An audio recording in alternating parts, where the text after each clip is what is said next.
Assalamualaikum warahmatullahi wabarakatuh. Kita lanjutkan pembahasan kita terkait dengan struktur modal. Pada chapter 13 ini kita akan fokus pada keputusan struktur modal. Nah, keputusan struktur modal ini nanti bisa kalian lihat, kalian baca di halaman 327. Di mana dalam keputusan struktur modal ini kita akan memahami yang namanya konsep leverage. Oke, langsung saja. Kita akan bahas yang pertama adalah konsep leverage. Nah, apa itu leverage? Di buku kalian sudah dijelaskan bahwa yang namanya leverage adalah sesuatu yang bisa digunakan untuk meningkatkan tingkat keuntungan yang diharapkan atau yang disyaratkan. Jadi segala sesuatu yang berkaitan baik itu dengan operasi ataupun keuangan yang kiranya bisa dimanfaatkan untuk meningkatkan keuntungan. Itulah yang disebut dengan leverage. Nah, dalam bahasan ini kita akan membahas dua jenis leverage, yaitu operating leverage atau leverage operasi dan financial leverage atau leverage keuangan. Ini kita akan bahas satu persatu.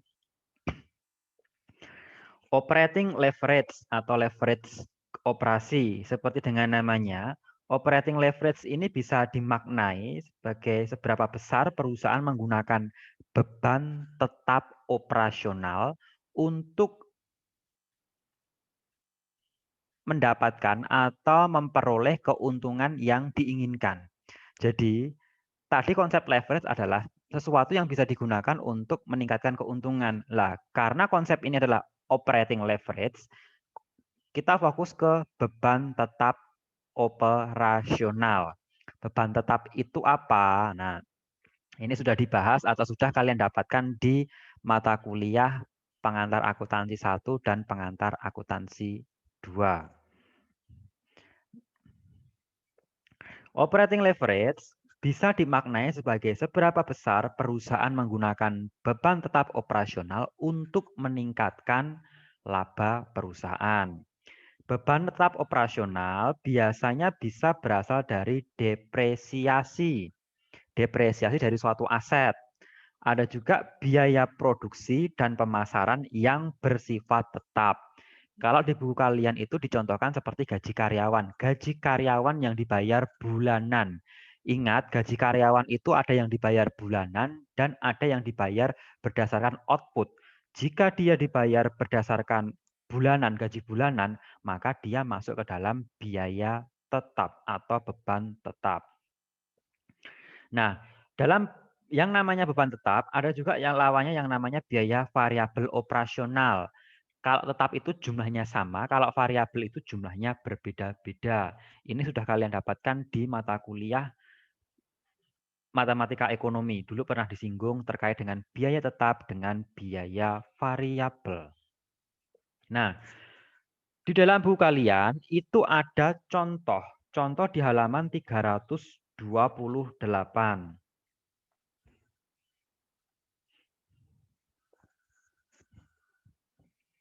Sebelumnya, saya jelaskan dulu terkait dengan konsep degree of operating leverage. Perusahaan yang menggunakan biaya tetap dalam proporsi yang tinggi atau jumlahnya yang lebih tinggi dibandingkan dengan biaya variabelnya, artinya biaya tetap perusahaan itu lebih tinggi dibandingkan dengan biaya variabelnya digunakan sebagai leverage, dikatakan menggunakan operating leverage yang tinggi. Karena operating leverage mengarahnya kepada beban tetap. Dengan kata lain, degree of operating leverage atau DOL untuk perusahaan tersebut tinggi. Perubahan penjualan yang kecil akan mengakibatkan perubahan pendapatan yang tinggi atau sensitif. Jika perusahaan mempunyai degree of operating leverage atau DOL yang tinggi, tingkat penjualan yang tinggi akan menghasilkan pendapatan yang tinggi. Tetapi sebaliknya, jika tingkat penjualan turun drastis signifikan, perusahaan tersebut akan mengalami kerugian. Nah, maksudnya bagaimana? Contoh. Contoh tadi kita mencontohkan biaya tetap operasional itu dari biaya gaji ya misalkan. Kita punya 10 karyawan, 10 karyawan itu digaji 1 juta per bulan. Berarti per bulan kita mengeluarkan uang 10 juta. Jika penjualan kita tinggi, penjualan kita banyak, gaji karyawan itu akan tetap, tidak akan berubah, tetap 1 juta per bulan. Nah, inilah yang mengakibatkan pendapatan kita akan semakin naik jika penjualan kita naik. Penjualan kita naik drastis, otomatis laba yang kita peroleh akan semakin tinggi, akan naik drastis juga, sensitif. Karena apa? Beban tetapnya sama saja, gaji karyawannya tetap 1 juta. Begitu pula sebaliknya, jika penjualan itu turun drastis, penjualannya itu drop, gaji karyawan yang kita bayarkan itu juga akan tetap 1 juta. Akhirnya apa? Laba kita juga akan turun drastis. Semacam itu. Maka dikatakan bahwa yang namanya konsep DOL ini sebagai pisau bermata dua. Bisa membawa manfaat, sebaliknya juga bisa merugikan. Nah, kita masuk ke contoh lagi. Halaman 328 itu ada tabel 1, operating leverage. Kalian bisa perhatikan di buku kalian masing-masing. Misalkan perusahaan sedang mempertimbangkan 3 alternatif beban tetap operasional, yaitu 1 atau A itu tinggi, biaya tetap rendah, yang B biaya tetap sedang, itu sedang ya, yang B itu salah ketik. Kemudian yang C biaya tetap tinggi.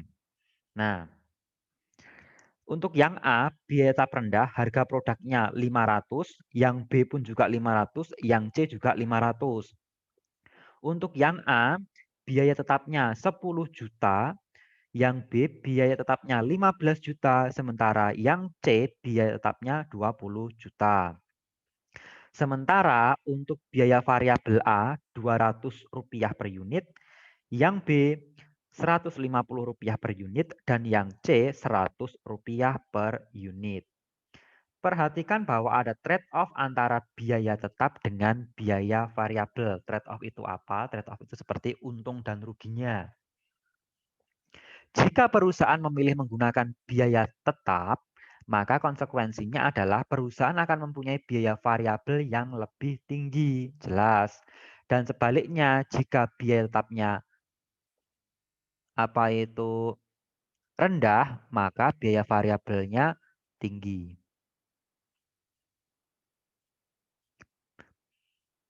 Dari tabel tersebut, kita bisa mengetahui bahwa jika penjualan rendah, maka perusahaan dengan DOL atau Degree of Operating Leverage yang rendah atau biaya tetap rendah memiliki keuntungan yang lebih tinggi.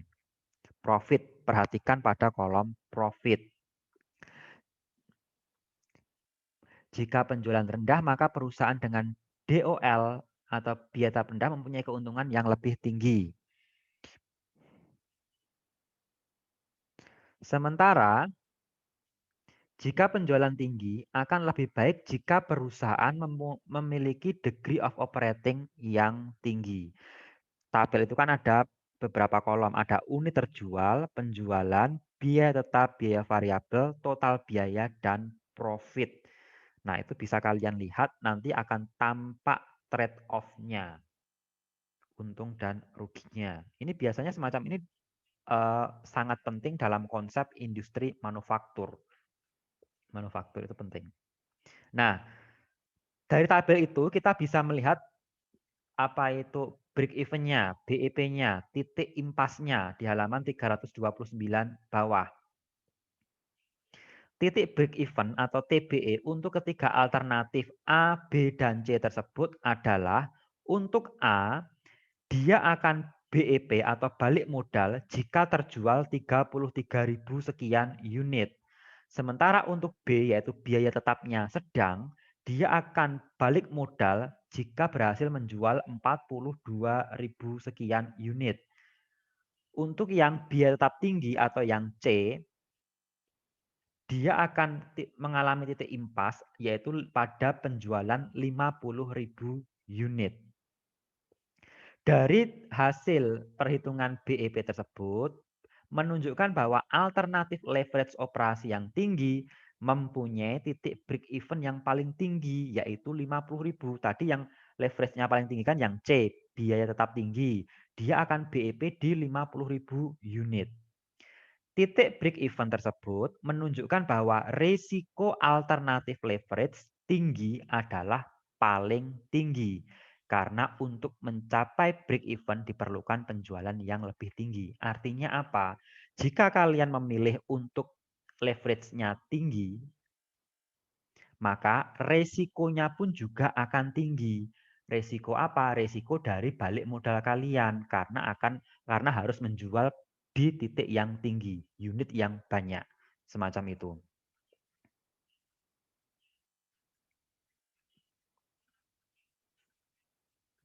Selanjutnya,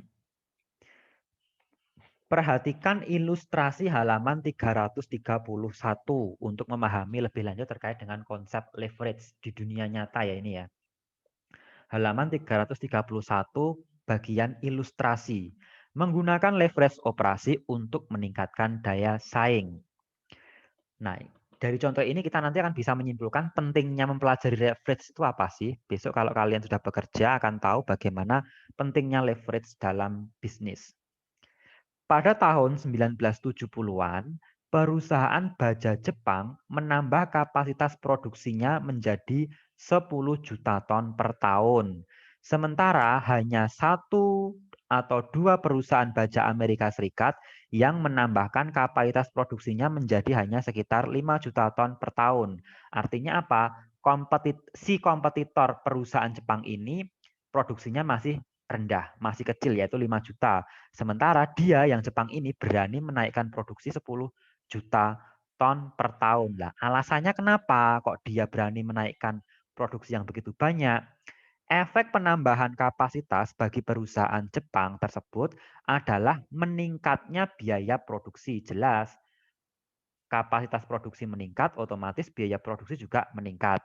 Yang kemudian meningkatkan biaya tetap operasional. Tetapi biaya per unit yang diperoleh menjadi semakin kecil. Nah, ini penting. Biaya tetap operasionalnya meningkat, tapi biaya per unitnya yang diperoleh menjadi semakin kecil. Ini contoh yang bisa kalian temui keseharian adalah ketika kalian order barang-barang yang sifatnya custom.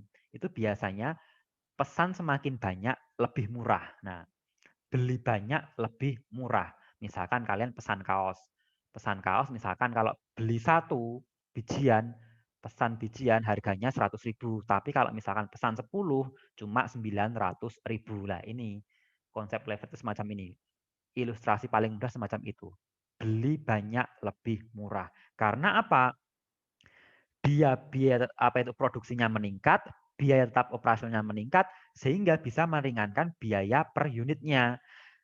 Karena itu, baja Jepang bisa dijual dengan harga yang lebih murah dibandingkan dengan baja Amerika Serikat. Ini produk-produk Cina itu banyak yang murah ya. Bisa jadi karena faktor ini. Dia bisa menekan biaya unit produksinya. Meskipun masih banyak faktor lain yang menentukan daya saing, ilustrasi tersebut menunjukkan bagaimana biaya tetap bisa meningkatkan daya saing. Perusahaan yang melakukan modernisasi mesin atau dia investasi pada mesin yang modern atau mesin yang canggih akan meningkatkan biaya tetap, yaitu melalui depresiasi. Jelas, kalau perusahaan itu lebih suka menggunakan mesin daripada tenaga kerja manusia, dia berarti harus invest di mesin. Kalau mesin berarti ada biaya depresiasi. Penggunaan mesin lebih ekstensif akan menurunkan biaya variabel, yaitu biaya tenaga kerja. Ini jika tenaga kerja dibayar dengan sistem output per unit. Perusahaan tersebut akan lebih efisien, terutama jika kapasitas produksinya tinggi dibandingkan dengan perusahaan tradisional yang mengandalkan tenaga kerja manusia. Sehingga biaya tetapnya lebih rendah, sementara biaya variabel cenderung tinggi. Modernisasi bisa meningkatkan efisiensi dilihat dari sudut pandang leverage operasi. Nah, makanya di sini bisa kita lihat kenapa negara-negara maju yang industrinya itu sudah menggunakan teknologi baik itu robot ataupun AI atau artificial intelligence itu harga produknya bisa bersaing di pasar global. Karena apa? Mereka sudah mengaplikasikan konsep leverage operasi semacam ini. Nah, makanya beberapa mungkin tahun lalu kita sedang panas-panasnya isu terkait dengan revolusi industri. Nah, revolusi industri itu mengarahnya semacam ini. Penggunaan artificial intelligence, penggunaan robotik, penggunaan internet, tujuannya untuk menekan biaya supaya output harga yang dihasilkan itu bisa ditekan sehingga lebih murah. Ini pentingnya konsep keuangan. Sebenarnya jadi keuangan dikombinasikan dengan teknologi semacam itu. Oke, itu terkait dengan operating leverage. Sekarang kita bahas terkait dengan financial leverage atau leverage keuangan. Nah, sama seperti operating leverage, kalau tadi menggunakan sesuatu untuk meningkatkan keuntungan dari sisi operasi, kalau leverage keuangan bisa diartikan sebagai besarnya beban tetap keuangan atau finansial yang digunakan oleh perusahaan untuk meningkatkan keuntungan. Tadi dari sisi operasinya, beban tetap, biaya tetap, sekarang dari sisi keuangan. Beban tetap keuangan tersebut bisa berasal dari pembayaran bunga atau interest untuk utang yang digunakan oleh perusahaan. Ingat, kemarin pertemuan sebelumnya kita membahas struktur modal di mana menggunakan utang bisa meningkatkan nilai perusahaan lah. Ini masuk dalam leverage keuangan, yaitu bunga, financial leverage. Nah, dalam financial leverage ini kita juga mengenal yang namanya degree of financial leverage atau DFL. Tadi DOL, sekarang DFL. Perusahaan yang menggunakan beban tetap atau bunga yang tinggi berarti utangnya juga tinggi. Berarti menggunakan utang yang tinggi. Perusahaan tersebut dikatakan mempunyai leverage keuangan yang tinggi, yang berarti DFL-nya untuk perusahaan tersebut tinggi. Gampangannya gini, mereka yang punya utang tinggi, otomatis bayar bunganya juga tinggi. Kalau bayar bunganya tinggi, berarti DFL-nya juga tinggi. Semacam itu. Seperti tadi konsep operating leverage, jika beban tetapnya itu tinggi, berarti DOL-nya juga tinggi. Degree of financial leverage memiliki implikasi terhadap earning per share perusahaan lah. Pentingnya di sini, DFL itu pentingnya apa? DFL itu bisa meningkatkan earning per share, yaitu laba per lembar saham. Nilai perusahaan itu bisa berdampak di situ. Untuk perusahaan yang memiliki DFL yang tinggi, utangnya tinggi, bunganya tinggi, maka perubahan EBIT atau laba kotor, EBIT itu earning before interest and taxes atau laba kotor, akan menyebabkan perubahan EPS yang tinggi. Sama halnya seperti DOL, DFL ini juga seperti pisau bermata dua.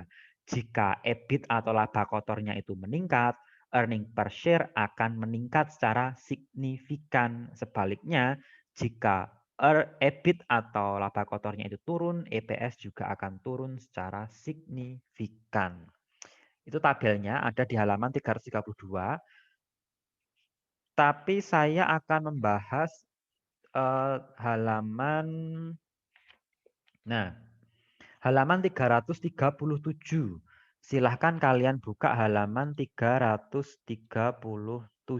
Nah, ini penting. Pendekatan EBIT EPS. Di situ ada contoh. Halaman 337 bawah. Misalkan PT ABC saat ini tidak memiliki utang. Utangnya 0.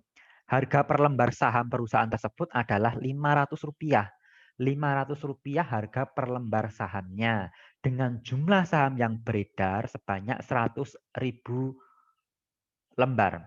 Harga sahamnya per lembarnya 500, sementara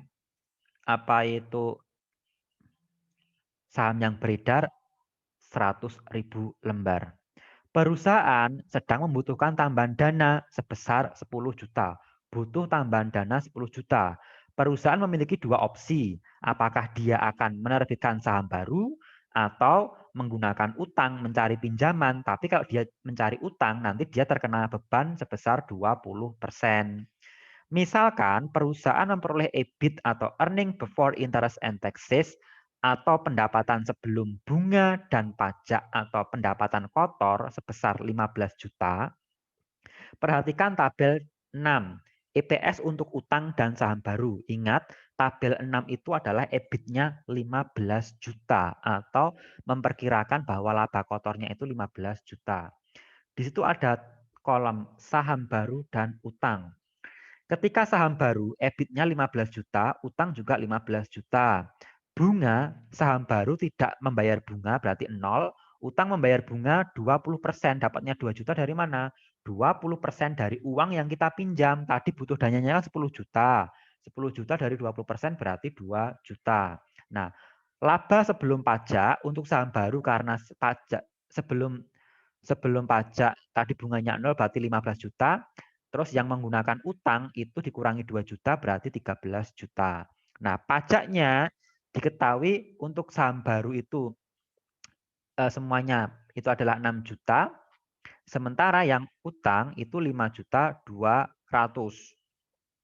Untuk laba bersih setelah dikurangi bunga dan pajak, ketemunya adalah saham baru itu 9 juta, untuk utang 7 juta 800. Sampai di sini dulu kita bisa melihat bahwa EBIT yang sama yaitu 15 juta, untuk opsi menerbitkan saham baru laba bersihnya 9 juta. Untuk utang laba bersihnya 7 juta 800.000. Tapi ingat ini belum final. Nah, jika dilihat menerbitkan saham baru jumlah saham beredar itu ditulis 120.000. Tadi jumlah saham yang beredar kan awalnya kan 100.000. Lah 20.000 itu dari mana? 20.000 itu diperoleh dari tadi kan kita akan meminjam uang 10 juta. Kita pinjam uang 10 juta, jika kita menerbitkan saham baru berarti 10 juta dibagi harga saham. Harga sahamnya kan Rp500, berarti 10 juta dibagi 500 ketemunya 20.000. 20.000 saham baru ditambah 100.000 saham lama, maka ketemu jumlah saham yang beredar 120.000 lembar saham beredar. Sementara utang jumlah sahamnya yang beredar tetap sama yaitu 100.000 karena tidak ada penambahan saham baru yang diterbitkan. Nah, dari sini EPS-nya bisa didapatkan untuk yang saham baru 75, earning per share-nya itu 75, yaitu 9 juta dibagi 120.000. Untuk yang utang 7.800.000 dibagi 100.000, 78. Artinya apa? Meskipun laba bersihnya itu lebih tinggi saham baru, tapi dari tingkat keuntungan per lembar saham itu lebih tinggi yang menggunakan utang. Ini pentingnya di sini EPS dan antara untuk utang dan saham baru. Jadi tampak jelas di tabel tersebut. Nah, di sini saham baru itu akan berdampak pada EPS. Makanya kalau kalian memperhatikan isu-isu ekonomi, ketika perusahaan itu butuh pendanaan uang, dia tidak akan cepat-cepat langsung menerbitkan saham baru. Karena apa? Yang namanya menerbitkan saham baru itu bisa jadi akan menurunkan nilai saham atau earning per share-nya. Kenapa bisa gitu? Logikanya, semakin banyak saham yang beredar, otomatis saham perusahaan tersebut semakin tidak berharga. Seperti konsep barang. Barang langka itu harganya mahal. Karena langka, permintaan tinggi. Kalau barang itu tidak langka, permintaannya stagnan, dia harganya akan standar biasa-biasa saja. Seperti saham. Saham itu jika jumlah yang ditawarkan itu lebih banyak daripada jumlah permintaan, harganya akan anjlok. Tapi jika saham itu jumlah yang beredarnya sedikit sementara permintaan tinggi, harganya akan naik. Oleh karena itu, kalian besok kalau menjadi manajer keuangan, jangan sembarangan cepat-cepat mengeluarkan atau mengedarkan saham baru. Itu akan berdampak pada earning per share kalian atau tingkat keuntungan yang disyaratkan per lembar sahamnya. Bahayanya di situ, jadi harus hati-hati. Nah, untuk tabel 7 dan tabel 8, itu sama, tapi bedanya di EBIT-nya. Kalau tabel 7 itu EBIT-nya 9 juta, sementara tabel 8 EBIT-nya adalah 12 juta. Lihat, kita bandingkan EPS-nya. Untuk tabel 6, EPS-nya itu lebih tinggi yang menggunakan utang dengan EBIT 15 juta.